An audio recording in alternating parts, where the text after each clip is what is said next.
اور اسی کے اندر تورات شریف کا وہ اصل نسخہ جو موسیٰ علیہ السلام کے زمانے میں تھا، موسیٰ علیہ السلام جدھر بھی جاتے وہ ساتھ رکھتے اور اسی سے اپنی امت کو تبلیغ فرمایا کرتے تھے، وہی پڑھ پڑھ کے سناتے اور اسی کی تعلیم دیا کرتے تھے۔ اور ساتھ ہی اسی صندوق کے اندر عصائے موسیٰ علیہ السلام کا ڈنڈا مبارک بھی تھا، جس کا ذکر قرآن مجید کے اندر ہے، ما تلک بیمینک یا موسیٰ قال ہی عصائی۔ اللہ پاک نے پوچھا تھا نا طور پر آپ کے ہاتھ میں کیا چیز ہے، کہنے لگے یا اللہ یہ میرا ڈنڈا ہے، اتوکا علیہا، تھک جاتا ہوں اس پہ ٹیک لگا لیتا ہوں، احش بہا علی غنمی، بکریاں چراتا ہوں، اسی سے درختوں کے پتے جھاڑ کھلاتا ہوں، ولی فیہا معارب اخری، اور اس کے اندر اور بھی کئی سارے فوائد ہیں میرے، کوئی موزی سامنے آ جائے تو سر بھی کو چل دیتا ہوں، ہاں جی کئی سارے فوائد ہیں، ڈنڈا ہے۔ تو اس بکس کے اندر، ایک صندوق کے اندر موسیٰ علیہ السلام کی نشانیاں تھیں۔ بنی اسرائیل کے اندر یہ نسلاً بعد نسلاً یہ صندوق چلتا آ رہا تھا، لیکن فلسطین کے علاقے کے یہودیوں نے، کفار نے، یہ عمالقہ کے لوگ تھے اور کچھ یہودی، انہوں نے مل کر جب بنی اسرائیل پر ظلم کیے تو ان سے جو ہے نا وہ صندوق بھی چھین کر لے گئے۔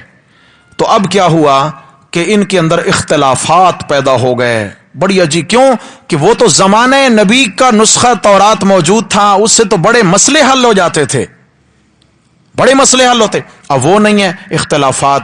ادھر معاملہ یہ ہوا کہ جو یہودی تابوت سکینہ چھین کر لے گئے تھے، یعنی سکون کا بکس وہ چھین کر لے گئے تھے، ان کے لیے سب سے بڑی بے سکونی کا سبب بن گیا، ان کے لیے درد سر بن گیا۔ ایک بت خانے کے اندر انہوں نے جا کر اس صندوق کو رکھا اور اوپر انہوں نے ایک بڑا بت رکھ دیا، اس کی توہین کرنے کے لیے بڑا بت رکھ دیا۔ تو جب صبح کو آ کے دیکھا تو جناب علی فرشتوں نے، اللہ نے اپنے کو فرشتے بھیجے، بت کو نیچے لٹا دیا تا اس صندوق کو اوپر رکھوا دیا۔ صبح آئے تو صندوق اوپر ہے، یہ کون آ گیا، یہاں تو تالے لگے ہوتے ہیں، چابی ہمارے پاس ہے، کون آ گیا؟ پھر سیدھا کر کے گئے تو اگلے دن آئے تو بت صاحب جو ہے نا ایک سائیڈ پہ پڑے ہیں اور صندوق اس کی جگہ رکھا ہوا ہے۔ پھر پریشان، پھر انہوں نے زنجیروں سے اوپر اس بت کو باندھا، اچھے سے مضبوطی سے اپنے معبود کو باندھ کر چلے گئے کہ کہیں ہمارا معبود پھر کلٹی نہ ہو جائے۔ مشرک بے وقوف ہوتا نہیں ہوتا، کس کا سہارا لے رکھا اس نادان نے؟ مسلمانوں خدا کی قسم تمہیں مبارک ہو، اس رب سے تعلق جڑا ہے، اس رب سے جو کن کا ارادہ کرے دنیا ادھر سے ادھر ہو جائے، وہ رب ہے۔ تیسرے دن جب آئے تو دیکھا کہ وہ بت ٹکڑے ٹکڑے ہو کر نیچے ہے اور بکس اوپر ہے۔ بنی اسرائیل کی یہ خاتون، جنگوں میں جیسے مرد عورتیں قید میں آتے ہیں، تو کسی جنگ میں ایک خاتون قیدی ہو گئیں اور وہ وہاں کی قید خانے میں تھیں، ان کو پتہ چلا تو اس نے جو پہرے دار فوجی تھے ان کو بتایا کہ دیکھو اس کے اندر جو سامان ہے، اگر تم خیر چاہتے ہو تو جتنا جلدی ہو اس سے تم جان چھڑاؤ، یہ صندوق تم بنی اسرائیل کی طرف روانہ کر دو، ان کے حوالے کرو، جب تک تمہارے پاس رہے گا تم طرح طرح کی مصیبتوں میں مبتلا رہو گے۔ تو انہوں نے کیا کیا، ایک بیل گاڑی تیار کی اور اس گاڑی پہ یہ صندوق رکھا اور 2 بیلوں کے ذریعے وہ بیلوں کو ہانک دیا بنی اسرائیل کے علاقے کی طرف۔ اللہ نے کیا فرمایا، فرشتوں کو مقرر کیا جو بیلوں کا رخ سیدھا کر کے سیدھا اس صندوق کو لے کر طالوت کے دروازے پر پہنچ گئے۔ صندوق کو لے کر کہاں پہنچ گئے؟ جناب طالوت اس امیر صاحب کے دروازے پر پہنچ گئے۔ کن کے؟ بھائی میں نے کوئی اور لفظ بولا ہے؟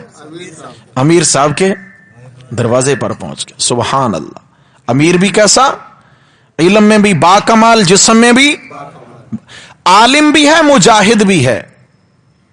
ناراض تو نہیں ہو رہے؟ امیر ہم کیسا بنائیں؟ جو عالم بھی ہو اور جی یہ قرآن کا مزاج ہے۔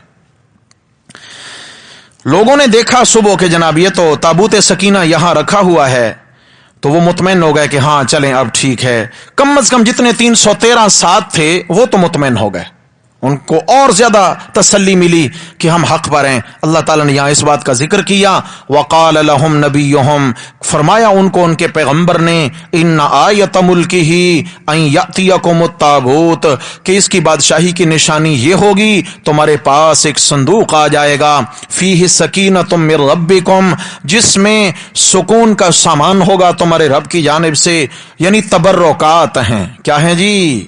اللہ والوں کی تبرکات میں سکون اور برکت اللہ نے رکھی ہے. بھائی ہمارا ایمان ہے, ہمارا عقیدہ ہے, سمجھ آ گئی, ہمارا عقیدہ ہے, تبرکات ہیں, تبرکات کا کوئی مسلمان منکر نہیں ہے. لیکن یہ میڈ ان چائنا جو نالین شریف بنی ہوتی ہے نا, یہ کوئی تبرکات والی چیزیں نہیں ہیں, یہ میڈ ان چائنا ہے. نہیں سمجھے بات کو؟ ہاں جی, نالین لگی ہوتی ہے, پگڑی پہ بھی سجائی ہوتی ہے, سینے پہ بھی سجائی ہوتی ہے, مسجدوں میں بھی سجائی ہوتی ہے, گھر کے دروازے پر بھی بڑا سا ایک بنا کر لگوائے, باقاعدہ علاقے کے لوہاروں سے اس کو ویلڈ کروا کے بنواتے ہیں, اور پھر وہ متبرک بھی ہے, تبرک والی چیز بھی ہے. ہوتا ہے نہیں ہوتا؟ میں نے یہاں تک دیکھا ہے بھائی, نالین کا معنی جوتی, جوتیاں, نالین, نال جوتی, جوتی جتنی بھی مقدس ہو جائے قرآن سے مقدس ہو سکتی ہے. میرے نبی صلی اللہ علیہ وسلم کے اصل نالین پاک بھی ہوں تو ان کو بھی قرآن سے اونچا رکھنا جائز, تو یہ میڈ ان چائنا کو کیسے رکھنا جائز ہے بھائی؟ یہ کیسے ممکن ہے؟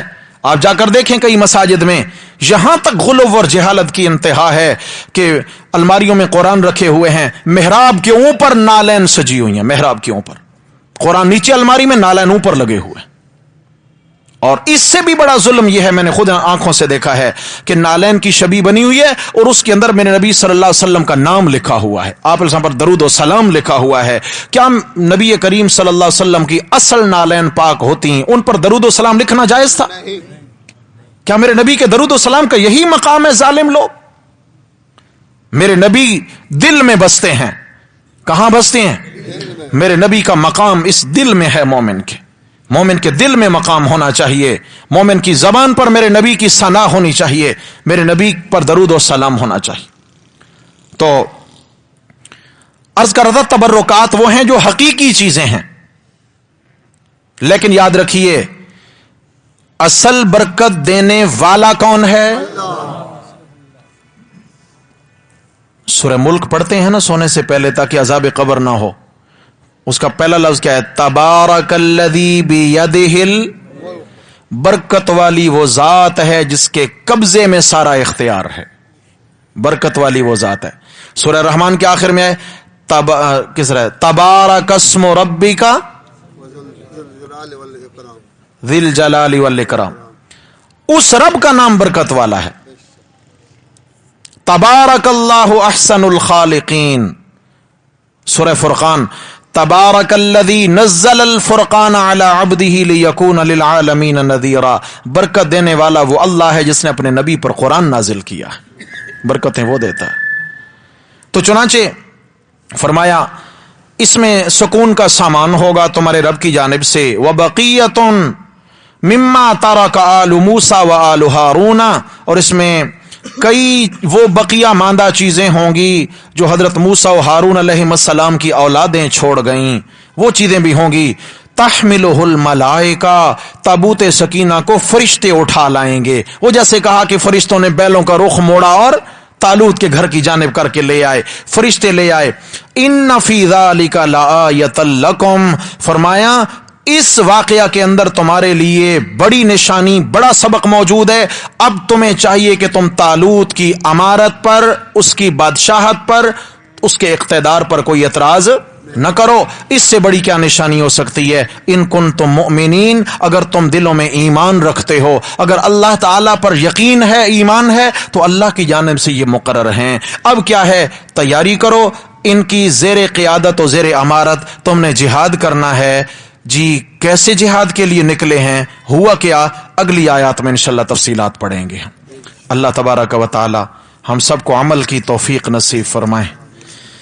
پرچی کیا کہتی ہے جی؟ سلام کے بعد گزارش ہے کہ اگر ہمارے پاس 7 تولہ سونا ہے, 7 تولہ پر زکوٰۃ فرض ہے یا نہیں؟ اگر 7 تولہ سے زیادہ ہے 8 تولہ سونا, تو کیا ہم صرف 1 تولہ زیادہ ہے اس کی زکوٰۃ ادا کریں گے یا پھر پورے 8 تولہ کی زکوٰۃ ادا کریں گے؟ زکوٰۃ کس طرح نکالیں گے؟ جی مسئلہ یہ کسی بہن نے پوچھا ہے کہ مثلا 7.5 تولہ بنیادی طور پر نصاب ہے. اس سے بھی پہلے ایک اور کلیہ سمجھیں. زکوٰۃ کی بنیاد 4 چیزیں ہیں. کتنی جی؟ 4 چیزوں میں سے اگر ایک کے مالک آپ ہیں نصاب کے مطابق تو زکوٰۃ ہے. نمبر 1 پیسہ, نمبر 2 مال تجارت,